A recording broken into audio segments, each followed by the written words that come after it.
Hello दोस्तों, मेरा नाम है चेतन और आप सभी का स्वागत है हमारे चैनल चेतन नैरेट्स पर। और आज हम द डंजियन स्मगलर के एपिसोड नंबर 19 को नैरेट करेंगे। तो चलो जल्दी से नैरेशन को शुरू करके एपिसोड की पूरी कहानी जानते हैं। एपिसोड के शुरुआत में हम देखते हैं कि जब जारियंग हॉस्पिटल में एडमिट था, जैक उससे मिलने आते हैं। उन दोनों में फिर बहुत सारी बातें होती है और फिर जैक कहते हैं कि वो यहाँ पर जारियंग से कुछ सवाल पूछने को आए हैं।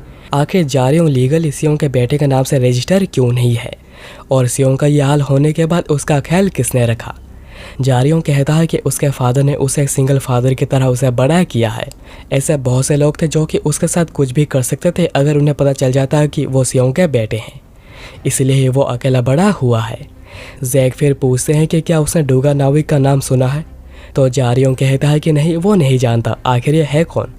तो जैक कहते हैं कि ये किसी इंसान का नाम नहीं है, यह वर्ल्ड एंडिंग ड्रैगन का ऑफिशियल नाम है और यही सियोंग के पॉइजन का सोर्स है, दुनिया का मोस्ट डेंजरस एल्डर ड्रैगन जो कि आज भी इस दुनिया में रह रहा है। पिछले कुछ दशकों से लोग इस नाम को जानने लगे हैं और ये एक ऐसा नाम है जिससे कि दुनिया के कई लोग बहुत ज़्यादा डरते हैं। एडिसन के कुछ ही सालों के बाद वॉर्स को बना दिया गया था और अचानक बड़े क्वालिटी एडवेंचर के साथ डंजियन एंड मॉन्स्टर का जो थ्रेट था ह्यूमैनिटी को लेकर वो ख़त्म हो गई थी। पर इसमें भी कुछ एक्सेप्शन थी, कुछ ऐसे क्रिएचर्स है जो कि वर्ल्ड को डिस्ट्रॉय करके इस तरफ आ सकते थे और इन्हें ड्रैगन कहा जाता है। एक ऐसी स्पीसीज जो कि दूसरों से ज़्यादा स्ट्रॉन्ग, स्मार्ट और स्लेयर है और ड्रैगन को सबसे ज़्यादा डेंजरस कंसिडर किया जाता है। पर वो इंसानों को डिसइंटरेस्ट या फिर हेट्रेड के नज़र से नहीं देखते हैं, वो तो इंसानों को टारगेट की तरह देखते हैं जिन्हें मारकर वो इस जगह को रूल करेंगे। पर उनकी गलती यह हो गई कि उन्होंने इंसानों को बहुत ही ज़्यादा कमज़ोर समझ लिया। उन्होंने इंसानों को ना मारकर यह सोचा कि इंसान खुद ही नेचुरली मर जाएंगे डंजियंस एंड मॉन्स्टर की वजह से। वो खुद को भगवान के जगह पर रखना चाहते थे और बदले में वो लोगों को प्रोटेक्ट करेंगे। जारियंग कहता है कि इसके लिए तो उन्हें थैंक्स कहना चाहिए। जैक आगे बताते हैं कि वो एडवेंचर्स के साथ डंजियंस को क्लियर करने में कामयाब रहे और जबकि ड्रैगन्स जैसा चाहते थे चीज़ें बिल्कुल भी वैसी नहीं गई। उन लोगों ने इंसानों को अपना पावर दिखाने का डिसाइड किया ताकि वो लोगों को डरा सके, उनकी औकात दिखा सके। और उसी समय से सियोंग आए जिनके पास एक एप्रोप्रिएट स्ट्रेटेजी और डिटर्मिनेशन थी ड्रैगन को हराने की, और वही थे जिन्होंने सबसे पहले दिखाया कि ड्रैगन्स को भी मारा जा सकता है। जारियंग कहता है कि उसने भी यह बात पढ़ी थी और इसके बाद ड्रैगन्स ने छुपकर रहने का डिसाइड किया। तो जैक कहते हैं कि नहीं, ड्रैगन्स ने शायद अपने स्ट्रेटेजी को बदल दिया।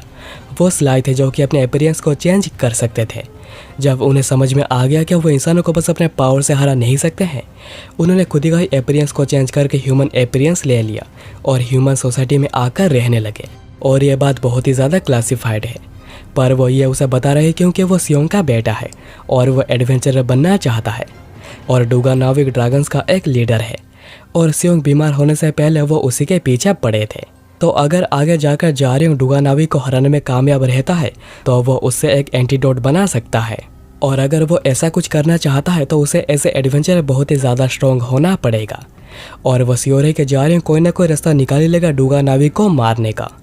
उसके बाद हम जारियंग के हाथ में एक कार्ड को देखते हैं और जैक ने कहा है कि अगर वो उस पर भरोसा नहीं करता है और उसे यह आइडिया पसंद नहीं आता तो उन्होंने आज यहाँ पर जो कुछ भी कहा है वो उसे भूल जाए और वह जैसे अपनी लाइफ को जी रहा था वैसे ही जीते रहे।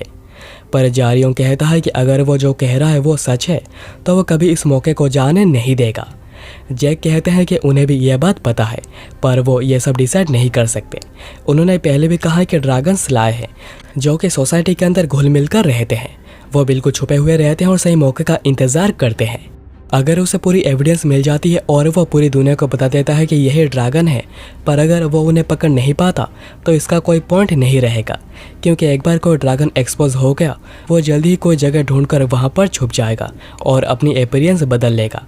और एक बार उन्होंने ऐसा कर लिया, लोगों के अंदर डर बैठ जाएगा और कोई भी किसी के ऊपर कभी भरोसा नहीं करेगा। और इस सब से बचने के लिए उसे क्लीन, क्विक एंड प्रिसाइज होना पड़ेगा। इससे पहले कि उन्हें मौका मिल जाए कहीं भाग कर जाके छुपने का, उसे उन्हें एक ही झटके में ख़त्म करना होगा। जैक आगे बताते हैं कि वो पिछले कुछ सालों से एक टीम बना रहे हैं डूगा नाविक को पकड़ने के लिए और वो सभी भरोसेमंद हैं और सभी स्किल्ड एडवेंचरर्स भी हैं जो कि एक ड्रैगन को मार सकते हैं। तो अगर वो उतना स्ट्रॉन्ग नहीं हुआ जिससे कि वो उनके साथ खड़ा रह सके तो चाहे वो कितना भी डेस्परेट क्यों ना हो वो उसे कोई जगह नहीं दे सकते। एक प्लान जिससे कि ड्रैगन को हंट डाउन किया जा सके। अगर इसमें कोई ऐसा होगा जो कि टीम को पीछे खींचेगा तो बस मिशन ही फेल नहीं होगा, सबकी जान भी खतरे में आ जाएगी। जारयोंग पूछता है कि उसके पास ये सब करने के लिए कितना समय बचा हुआ है, पर अगर जैक ने जो कहा वो सच है तो उसे नहीं लगता है कि बाकी लोग उसके लिए इंतज़ार करेंगे। जैक कहते हैं कि वो अभी तक आइडेंटिफाई नहीं कर पाए कि डूगा नाविक कहाँ पर है, पर वो एक्सपेक्ट कर रहे हैं कि वो 2 सालों के अंदर ही पता लगा लेंगे, पर हो सकता है कि जल्दी भी हो जाए।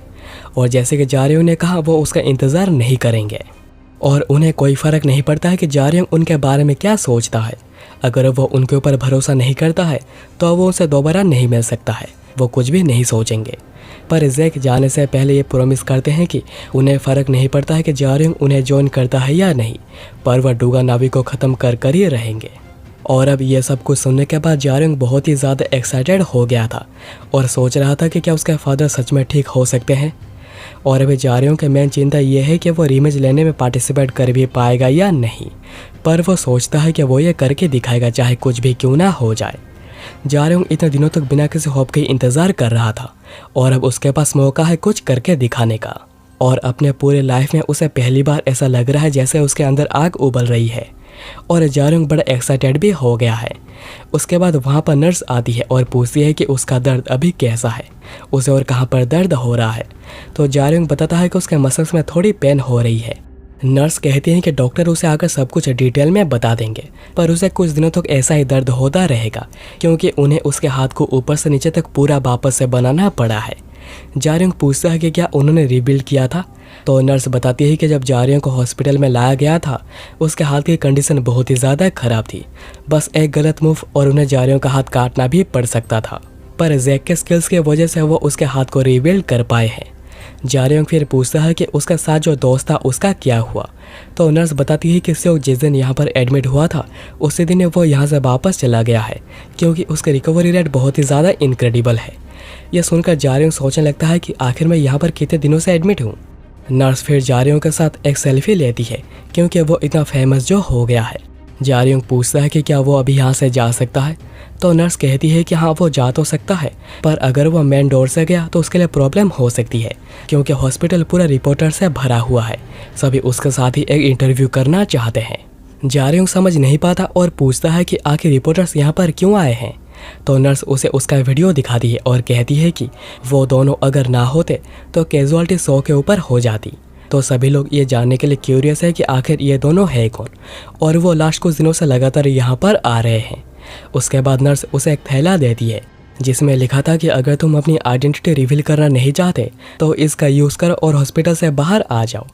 और ये थी एक रस्सी और जारयोंग समझ आता है कि सायरोम ने ही भेजी है क्योंकि साथ इस पर आइडेंटिफिकेशन डिसरप्शन स्पेल का यूज़ किया गया है।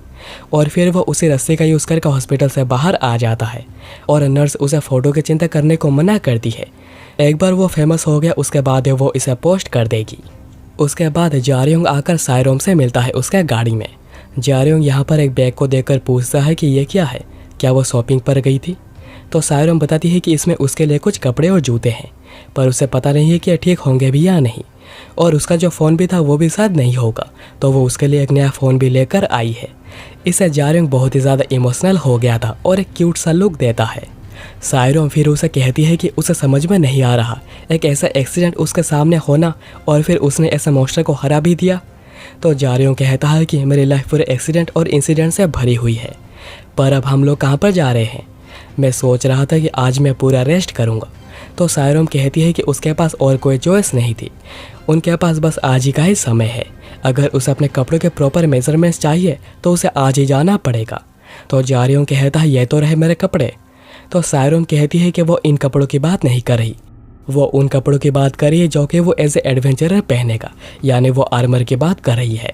आगे सायरोम कहती है आई होप कि तुम समझ पा रहे होगे कि आखिर तुम कितने लकी हो, क्योंकि दुनिया का बेस्ट टेलर तुम्हारे आर्मर को बनाने के लिए हाँ कह दी है। और ये एपिसोड यहाँ पर ही ख़त्म हो जाती है।